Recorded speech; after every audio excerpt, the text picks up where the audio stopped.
আউযু বিল্লাহি মিনাশ শাইতানির রাজিম। বিসমিল্লাহির রহমানির রহিম। সূরা হুমাযাহ একটি চমৎকার এবং মানব জীবনের জন্য অত্যন্ত গুরুত্বপূর্ণ একটি সূরা।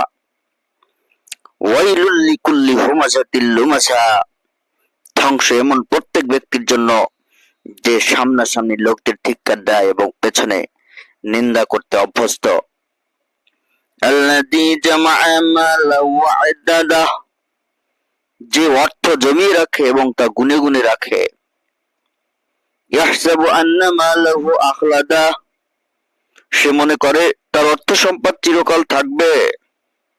কাল্লা লা ইউনবাযান্না ফিল হুতামা, কখনো নয়, তাকে তো চূর্ণ বিচূর্ণকারী জায়গায় ফেলে দেওয়া হবে।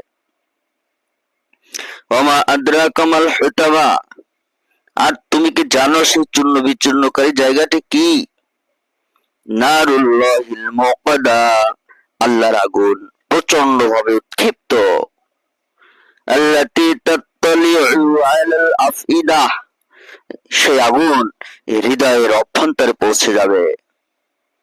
ইন্নাহা আলাইহিম মুসাদা, তা তাদের উপর ঠেকে দিয়ে বন্ধ করা হবে। ফি আমাদিম মুমাদ্দাদা, এমন অবস্থায় যে তা উঁচু উঁচু থামে ঘেরাও হয়ে থাকবে। আল্লাতী জামা'a মালান ওয়া আদ্দাদা, এই আয়াতটি অত্যন্ত গুরুত্বপূর্ণ এবং মানুষের মধ্যে এই খারাপ গুণটি প্রায়শই দেখা যায়, যে অর্থ জমায় এবং তা গুনে গুনে রাখে।